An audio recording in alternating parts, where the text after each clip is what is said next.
अस्सलाम वालेकुम स्टूडेंट्स, कैसे हैं आप सब लोग। उम्मीद करता हूँ सारे के सारे लोग खैरियत से होंगे और अपनी ज़िंदगी में एकदम मस्त कर रहे होंगे।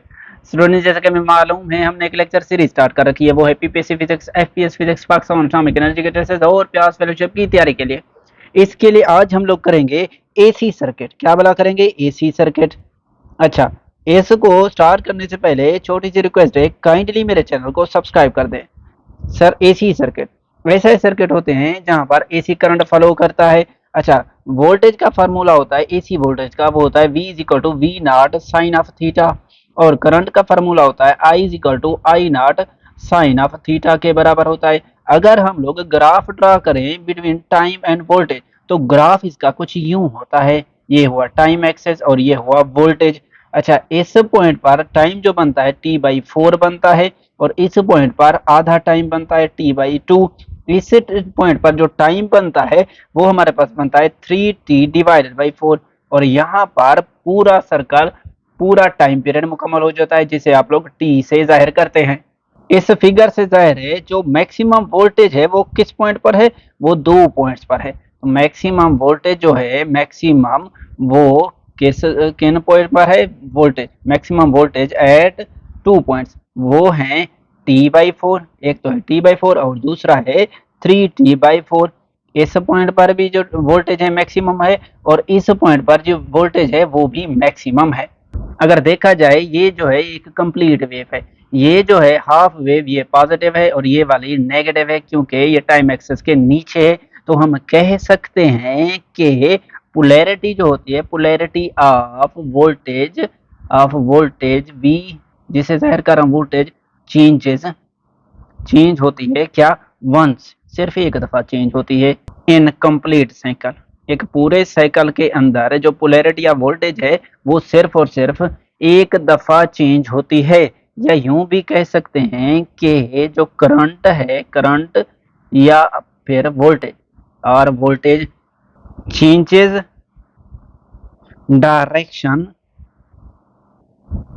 वंस, सिर्फ एक दफा चेंज करते हैं इन वन साइकिल। एक साइकिल के अंदर जो वोल्टेज और करंट है सिर्फ और सिर्फ एक दफा अपनी डायरेक्शन चेंज करता है। अगर यहाँ पर देखा जाए, यहाँ तक जो वोल्टेज है हाफ टाइम पीरियड तक वोल्टेज पॉजिटिव है और दूसरे हाफ टाइम पीरियड में वोल्टेज नेगेटिव है। तो इसीलिए कहा जाता है कि जो वोल्टेज है अपनी polarity from positive to negative, जिसे आप लोग पोलैरिटी कहते हैं, चेंजेस वंस, एक दफा चेंज करता है और पूरे साइकिल के अंदर। ये बात याद रखने की जरूरत है कि एसी वोल्टेज जो होता है वो बराबर नहीं हो सकता डीसी वोल्टेज के। क्योंकि जो एसी वोल्टेज है वो कैनॉट बी यूज, किसके लिए इस्तेमाल नहीं हो सकता? फॉर चार्जिंग, चार्जिंग के लिए इस्तेमाल नहीं हो सकता एसी वोल्टेज। क्योंकि AC voltage half time period में चार्ज करेगा और हाफ टाइम पीरियड में डिस्चार्ज कर देगा। लेकिन डीसी वोल्टेज जो होता है वो चार्जिंग के लिए इस्तेमाल होता है, क्योंकि उसकी डायरेक्शन चेंज ही नहीं होती। लेकिन बट जो रूट मीन स्क्वायर, जिसे आप लोग इफेक्टिव वैल्यू कहते हैं, इफेक्टिव वैल्यू किसकी भला? ऑफ वोल्टेज की वो बराबर हो सकती है डीसी वोल्टेज के। कैसे भला? देखें sir, V root mean square is equal to V DC voltage, ये बराबर हो सकते हैं। लेकिन एसी वोल्टेज और डीसी वोल्टेज आपस में कभी भी बराबर नहीं हो सकते। बात ऑन पहुंची है रूट मीन स्क्वायर और effective value of the voltage. अच्छा, इसकी डेफिनेशन पे आ जाएं तो बनती है that value of AC, that value of AC current which gives, जो देती है, क्या देती है? Which gives same heating effect, same heating effect as DC voltage. यानी कि अगर एसी वोल्टेज का हीटिंग इफेक्ट सेम होगा डीसी वोल्टेज से, तब जो एसी वोल्टेज की वैल्यू होती है उसे रूट मीन स्क्वायर वैल्यू या इफेक्टिव वैल्यू बोलते हैं। याद रखें, root mean square value, root mean square की जो वैल्यू होती है वो होती है V naught divided by 2 under root. V naught है मैक्सिमम वोल्टेज, अगर इसको सॉल्व किया जाए तो बनता है 0.707 वी नॉट।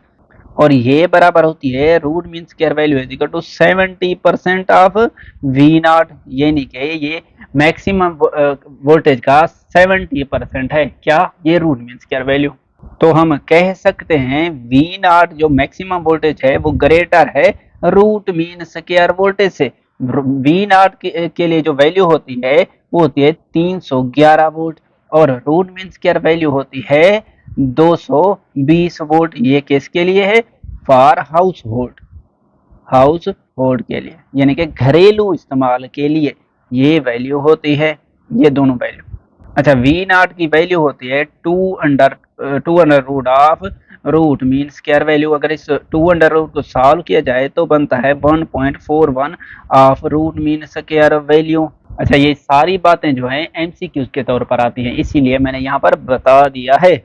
नेक्स्ट एमसीक्यूज है, ये कहता है इन एसी सर्किट के अंदर पावर की वैल्यू क्या होती है, उसका फार्मूला क्या होता है। फर्स्ट ऑप्शन है पावर का फार्मूला क्या ये होता है I not V not into cos of theta, या ये होता है P is equal to V I of cos of theta, या ये वाला होता है P is equal to V not I not divided by 2 cos of theta, या डी ऑप्शन है क्या दोनों ऑप्शन यानी कि बी और सी दोनों करेक्ट है। तो हमें पता है पावर का फार्मूला होता है P is equal to V I I cos of theta. अच्छा, जब ऐसे दिया गया हो फार्मूला तो इसका मतलब ये होगा, याद रखें हमेशा, इसका मतलब ये होगा ये जो v है इसका मतलब है यहाँ पर जो v है वो रूट मीन स्क्वायर वैल्यू है, सिर्फ v नहीं है। इसका मतलब यूं होगा कि ये जो v है ये रूट मीन स्क्वायर वैल्यू है। सिमिलरली i भी रूट मीन स्क्वायर वैल्यू है और cos ऑफ थीटा सेम का सेम है। इसका मतलब ये होगा कि ये जो v और i है ये रूट मीन स्क्वायर वैल्यू है। रूट मीन स्क्वायर वैल्यू का फार्मूला क्या होता है, इसका फार्मूला होता है हमारे पास आई वी है तो V not divide by 2 under root, अगर आई है तो इसका फार्मूला होगा I not divide by 2 under root cos of theta बनेगा। अच्छा, ये बनेगा V not I not divide by ये 2 अंडर रूट आपस में मल्टीप्लाई करें तो बनता है 2 सिर्फ इंटू कॉस ऑफ थीटा। तो यहाँ पर देखें कौन से ऑप्शन करेक्ट है। देखिए सर, सी ऑप्शन जो है वो इससे मैच कर रहा है, बी ऑप्शन जो है वो इससे मैच कर रहा है, इसका मतलब ये है तो हमारा करेक्ट ऑप्शन है वो डी है। नेक्स्ट हम लोग रेजिस्टर, कैपेसिटर और इंडक्टर को इकट्ठे देख लेते हैं। देखिए सर, प्रॉपर्टीज देखते हैं। एंगल बिटवीन वोल्टेज और करंट, रेजिस्टर के अंदर इन दोनों के दरमियान जो एंगल होता है वो 0 डिग्री होता है, यानी कि वोल्टेज भी सेम डायरेक्शन में होता है और करंट भी सेम डायरेक्शन में होता है, जो एंगल बनता है वो 0 डिग्री बनता है।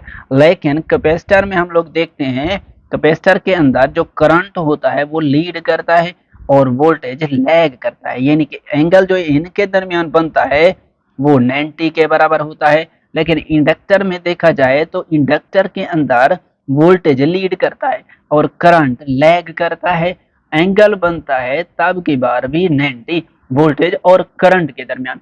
अगर पावर फैक्टर को देखा जाए जिसे आप लोग cos थीटा कहते हैं, तो cos थीटा यहाँ पर रेजिस्टर के अंदर आएगा 1 क्योंकि एंगल है 0 डिग्री, और कैपेसिटर के अंदर 0 आएगा। सिमिलरली इंडक्टर के अंदर भी 0 आएगा। उसकी वजह यह है कि cos 90 जब थीटा की वैल्यू यहाँ पर 90 पुट करें तो 0 आएगा और यहाँ पर भी 0 आएगा।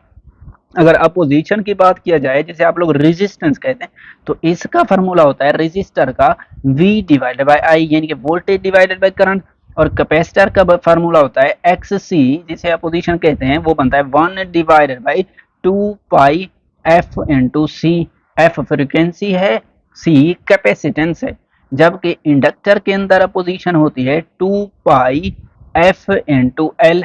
L inductance of the coil होती है। अगर देखा जाए ये जो रेजिस्टर के अंदर रेजिस्टेंस होती है वो इंडिपेंडेंट ऑफ द फ्रीक्वेंसी होती है। किसके sir, independent of the frequency होती है, इंडिपेंडेंट ऑफ फ्रीक्वेंसी, जिसे एफ से जाहिर कर रहा हूँ। लेकिन कैपेसिटेंस, रिएक्टेंस, इंडक्टेंस जो होती हैं वो डिपेंड ऑन फ्रीक्वेंसी, ये दोनों चीजें फ्रीक्वेंसी पर डिपेंड करती हैं। ये भी एमसीक्यू आता है। नेक्स्ट मैं आप लोगों को डीसी जनरेटर के बारे में थोड़े से एमसीक्यूज बताता हूँ। अच्छा, डीसी जनरेटर में विलियम स्टर्जन ने एक चीज इंट्रोड्यूस कराई थी जिसे आप लोग कम्यूटेटर बोलते हैं, या दूसरे लफ्जों में इसे कहते हैं स्प्लिट रिंग। क्या बोलते हैं, स्प्लिट रिंग्स बोलते हैं। ये चीज उसने इंट्रोड्यूस कराई जनरेटर के अंदर। इससे फायदा ये हुआ कि ये जो जनरेटर था वो आउटपुट जो दे रहा था उसकी डायरेक्शन चेंज नहीं हो रही थी, यानी कि एसी जनरेटर के अंदर हमने देखा था करंट और वोल्टेज की जो डायरेक्शन थी वो हर आधे सेकंड के बाद चेंज हो रही थी, लेकिन ऐसे चीज के इंट्रोड्यूस करने के बाद उनकी डायरेक्शन पर तो ठप्पा आ गया, यानी कि चेंज नहीं हो रही थी, यानी कि डायरेक्शन जो थी वो कांस्टेंट आ रही थी। तो इसीलिए इसे कहा जाता है डीसी जनरेटर, क्योंकि इसका जो आउटपुट होता है वो डायरेक्ट करंट होता है। और कम्यूटेटर जो होते हैं सिर्फ और सिर्फ ओनली कहाँ पर इस्तेमाल होते हैं, डीसी में इस्तेमाल होते हैं, या आप लोग कह सकते हैं डीसी मोटर हो गई, डीसी मोटर, या फिर इसे आप लोग कह सकते हैं डीसी जनरेटर के अंदर भी यही चीज यानी कि स्प्लिट रिंग इस्तेमाल होते हैं।